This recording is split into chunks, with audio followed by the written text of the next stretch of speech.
Welcome back into Talking Fitchburg. Joined today from the Oregon School District is Superintendent Dr. Leslie Bergstrom, taking the time today. I know you have a busy schedule, so I appreciate it, but she's here today to talk about the upcoming Oregon School District has a referendum that will be included in the upcoming election here in a few weeks. Dr. Bergstrom, thank you so much for taking the time. How are you doing first and foremost today? Oh, well, thank you for asking. I'm doing very well. And I really appreciate the opportunity to talk with you and share some more information. We are as well. We have a great relationship, first off, I think, with the school district. You guys do a great job with your outreach. And I certainly love the Forest Edge school over here. It's beautiful. So you guys have definitely doing some good things. And we've got a referendum here that's coming up. And first and foremost, I just wanted to kind of take it back a little bit and tell us, how did you get to where we are today? There was a lot of outreach and input taken from residents throughout the school district, but definitely it's been a process to get where you are to this referendum question. Certainly. So the board we all saw the financial decisions that were ahead of us, how the 2 years in a row of 0% increase from the state was impacting us. And so this summer, the board instructed administration to set up some community open houses, I guess I sort of call them focus group sessions, to connect with our community, to talk to them about the challenge that we're facing, and to ask them what's important to you as we look ahead and we try to find a solution to the problem that's before us. What is important to you that we maintain or move forward on? And our community was really clear with us. They really wanted to be able to continue to retain and attract the best educators. They wanted to be able to give them competitive salaries, and that's part of being able to retain and attract. They wanted to keep class sizes similar to what they are today, because we have very reasonable class sizes, not too small, not too large. They wanted to be able to keep some of the positions that we created temporarily with our federal funding, our ESSER funding, because a lot of those positions focused in on mental health support. And I think we all know that even prior to the pandemic, we were seeing an increase in needs, and then the pandemic really exacerbated those needs. And so in order to make sure students are in the place to learn, schools also have to think about the emotional wellness of students and how to ensure we're creating an environment that is really ensuring they have the best opportunity for learning. So all of those things were deemed important by the community. And then the board took all of that information in and said, all right, if this is what the community is telling us is really important, then the only solution ahead that makes a lot of sense at this point in time is to ask the community for the ability to exceed the revenue limit.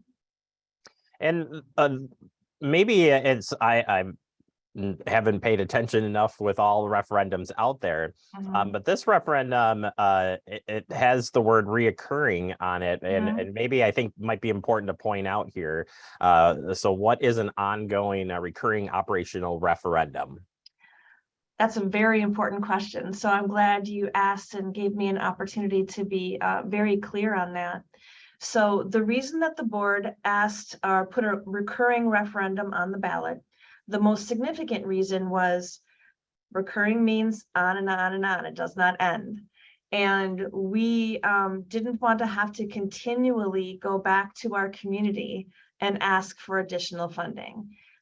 We know that that usually isn't something that a community likes, is constantly going back to a referendum. However, the board has been very clear that if the state comes through and offers us an additional money per pupil, that they would under levy by that amount.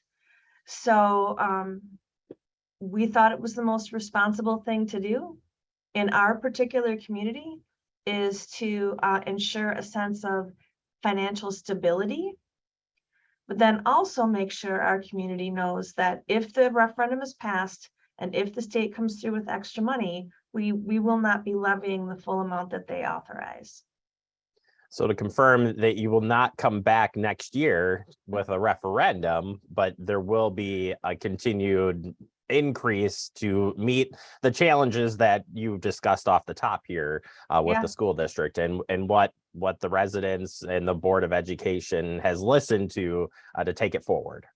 Exactly. So the referendum question, it builds. So it starts at around 5 million something, and then adds in 3 million and adds in 2 million something the third year to get to 11.4 by year 3. And then it stays steady at 11.4. And they made that decision also because they knew that it was, it's going to cost money. It will cost homeowners money.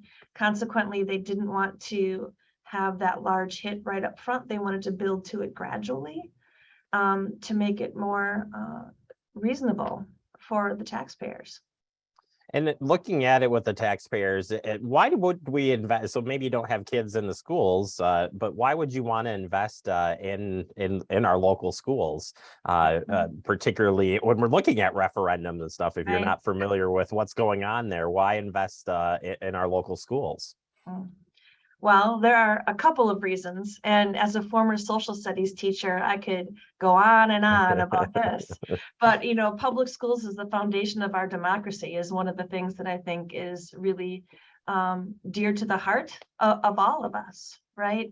The idea that we are coming together to educate our young people so that they can become informed citizens who are critical thinkers and creative problem solvers. I mean, that really is essential to our country and to our community, that we're able to do that together. And then the other reason I think can appeal to a lot of other people, and that it just economically makes sense. We need to have an educated workforce. And when I think about the fact that all of the wonderful young people who are in school right now, those will be the people who will be taking care of the people who are my age and not that much time. And consequently, it benefits all of us to have a well-educated citizenry. Yeah, And it does. yeah, and schools are the heart of a community too, right? You want great schools because that adds a sense of positivity and hopefulness for the entire community. People want to move there because the schools are great. People stay there because the schools are great. It just really adds to the strength of the community overall. It really does. It is that sense of community that I think just is what a school district is, what a public school provides. And you're right, the kids are the future. It's no joke. It is that as you see graduating classes keep passing year after year. The tough question today is what happens if this doesn't go through? So if the voters choose not to take on this referendum, what happens within the district? Sure. Well, the board will have to make some decisions, and they'll be based on, of course, the administrative team will make some recommendations, and the board will have to make a final decision. One possible path would be to consider a referendum in the future again, because, you know, that's just going to be necessary for most of the districts in Wisconsin if this funding trend continues. After that, we'd have to think about how to cut additional expenses. And, you know, since 80% of our budget is staff and benefits, you know, that's definitely where we'd have to consider looking.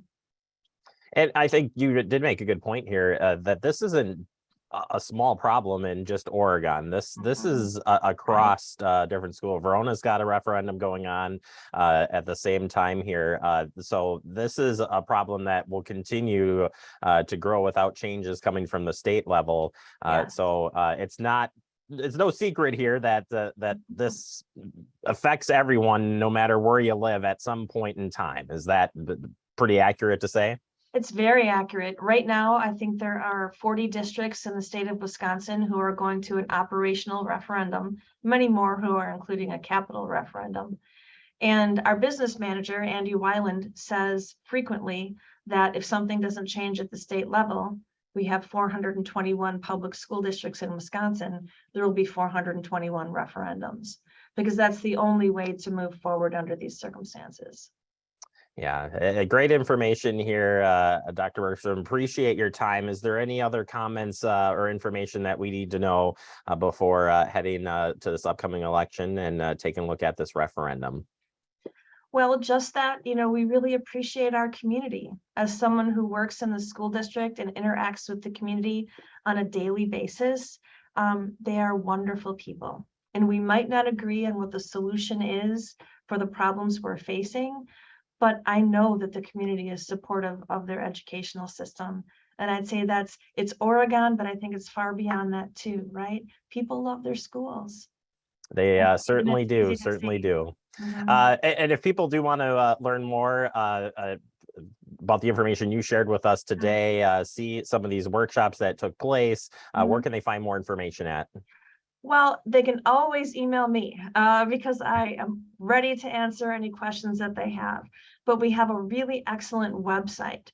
And so I would recommend they go to OregonSD.org/school funding. And there are multiple FAQs and charts, a picture of the actual question that will be on the ballot. So I think it could be a source of information for a lot of people. Thank you so very much for your time today again and explaining this out. I wish you luck. And if there's any other information we can share, you know where to find us. Thank you very much.